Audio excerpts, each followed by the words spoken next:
Welcome to the Blantex podcast. So, Atharva, what inspired you to start SunArth? So initially, when I graduated in 2021 from Pune Institute of Computer Technology, so I was pretty sure that I didn't want to join the corporate world and try to have a 9 to 5 job. So I started exploring various ventures in it. Quite amusingly, my first venture was in an educational consultancy firm, and side by side, I was also exploring other sectors too. So I came upon this particular news at that particular time that India has committed to United Nations, and not just India but all the other countries has committed to United Nations that by 2050 they want to reduce the carbon emission to absolute zero. Right. That is what they have taken an oath in. But India knew that in terms of carbon emission, India will have to do a lot more work than any other countries. So India did take an oath for carbon emissions to make it net zero, but they have taken a time till 2075. Even considering 2075 scenario, overall to make carbon emissions zero, it would take tremendous effort from India's side.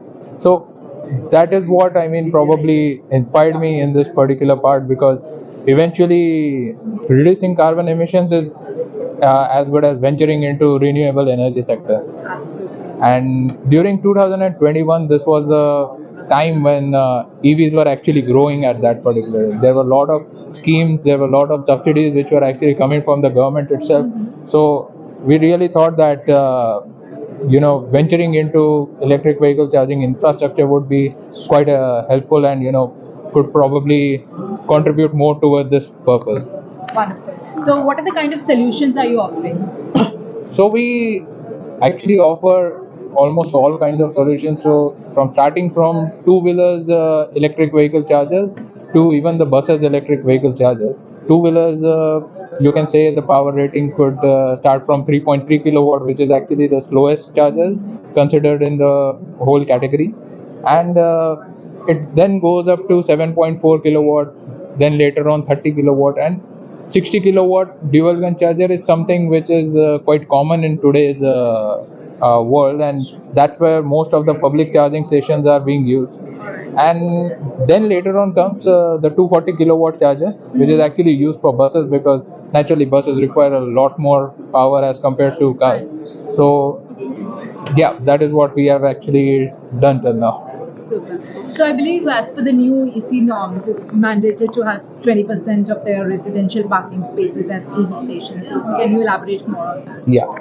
So the EC norm, these actually came in 2021 first, and the EC norm actually states that 20% of their car parking spaces needs to be allocated for EV chargers, and so this was kind of a mandate for all the real estate developers with either commercial projects or residential projects. This has to be a mandate, otherwise they have to go through the whole environmental clearance process. This was the main criteria for them to get an EC certificate. So yeah, from 2021, even the whole concept of electric vehicles and electric vehicle chargers, it started to come in real estate lobby overall. So there are a lot of misconceptions regarding the EV chargers amongst the developers. So Yeah. can you share? Absolutely. So when we talk about 20% of the car parking space being allocated to an in a particular residential project or commercial project, so the main concern that comes into a real estate developer is that suppose if their project is having, let's say, 1,000 number of car parking, the 20% number comes up to 200. So that is a number which certainly doesn't seem practical to install so many electric vehicle chargers. So this is where we actually come into place, that we don't just manufacture the chargers, we actually provide them a solution which is optimum for their project also. Niti Aayog department has actually released a handbook in 2021 itself, along with the EC norm, which actually stated that there is a particular number of car parking space allocated for each category of chargers. So for example, the 3.3 kilowatt charger that I'm talking about, that will be equivalent to two car parking spaces. The 7.4 kilowatt charger that I'm talking about will be equivalent to three car parking spaces. And finally the fast charger that we talk about, which starts from 30 kilowatt itself, that will be equivalent to 10 car parking spaces. So in general, if you talk about our product like the 60 kilowatt one dual gun charger, that will be equivalent to the 20 car parking spaces, because naturally the 31 is for 10, then by unitary method it belongs to 20 car parking spaces. This actually reduces down the whole number. If you want to allocate for, let's say, the example we took before, for 200 car parking spaces, this number goes down to 10. Okay.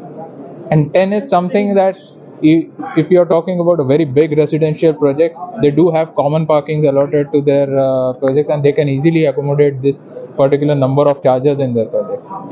So instead of going for 200 chargers overall, it is probably a more economically feasible solution to go just for 10 DC chargers overall. And of course, apart from that, I usually suggest to real estate developers also that not just go for DC chargers but also go for the slow chargers, because in automobile industry right now, naturally there are more number of two-wheelers as compared to four-wheelers, if we are talking about electric vehicle segment, and in general also. So the more customers would be more inclined towards using 3.3 kilowatt chargers for their two-wheelers. So that's why we usually suggest everyone that to have a combination of both a DC charger as well as the AC charger for their two-wheelers segment. That sounds feasible and doable. Exactly, yeah. So what are the features of your mobile app?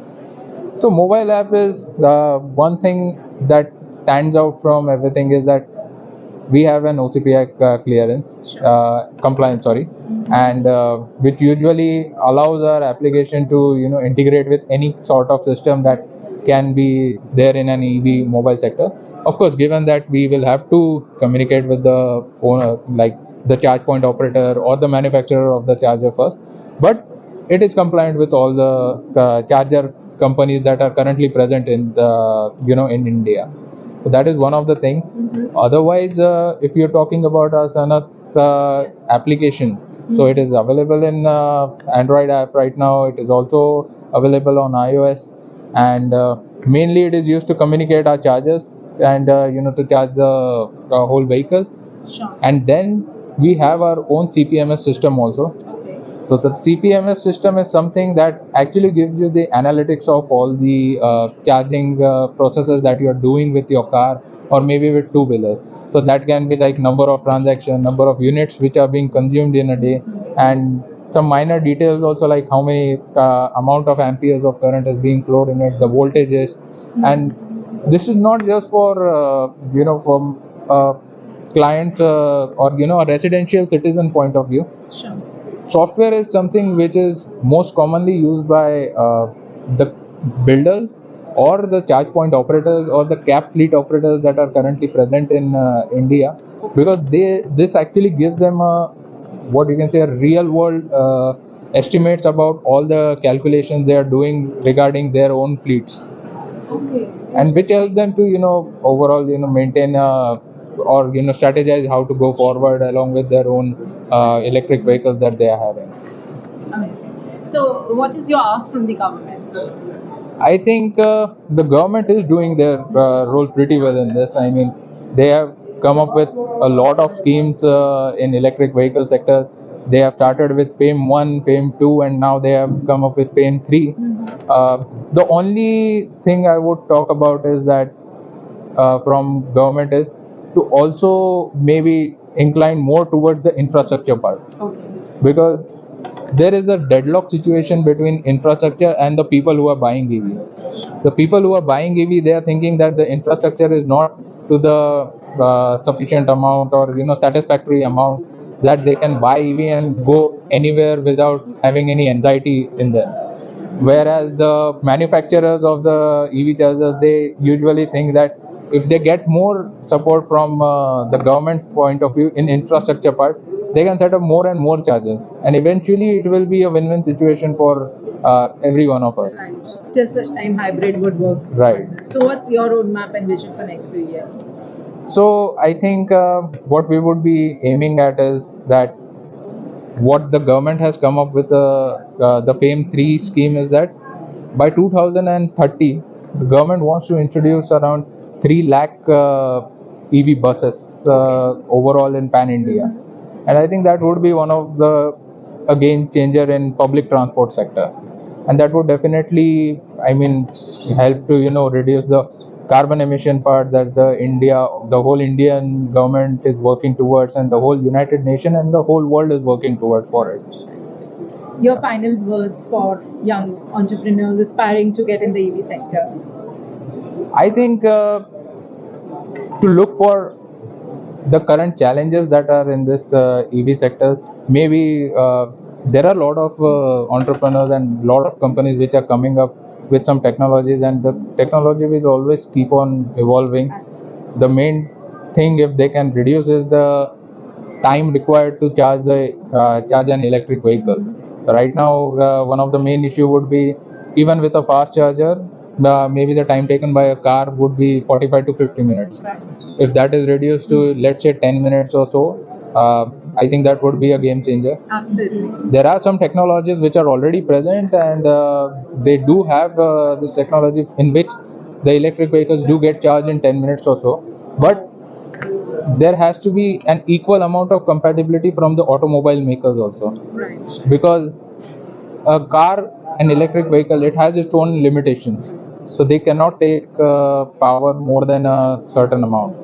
So I think mostly is something, technology is something where they should focus in this particular When all part. the stakeholders come together Exactly. and collaborate, I'm sure it will have some green magic. Yeah. Thank you so Exactly. much. It was a pleasure talking to you. Thanks a Thank you lot. so much.